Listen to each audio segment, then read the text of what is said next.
పురుష సినిమా శుక్రవారం రోజు ఈరోజు రిలీజ్ అయ్యి థియేటర్స్లలో చాలా వినోదం అంటే ఫ్యామిలీ డ్రామా కామెడీ ఈ జోనల్లో ఈ మధ్యకాలంలో ఇలాంటి సినిమా నేను చూడలేదు.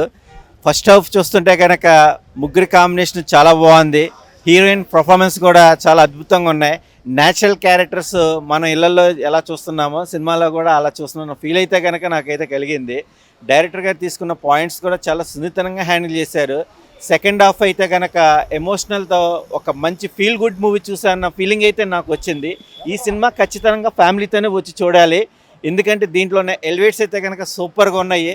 సప్తగిరి గారి కామెడీ, కసిరెడ్డి గారి కామెడీ, వెన్నెల కిషోర్ గారు అయితే ఇంకా చెప్పక్కర్లేదు. ఇంకా హీరో విషయానికి వచ్చేస్తే కనుక న్యాచురల్గా అంటే ఒక పర్పస్ ప్రకారం ఎలా ఇంప్రూవ్మెంటేషన్ అయితే ఒక హస్బెండ్ అయిన తర్వాత ఏం క్యారీ చేశారు, మిస్టేకులతో ప్రేమ అనేది ఎట్లా డిసప్పాయింట్ అనేది క్లైమాక్స్ దగ్గర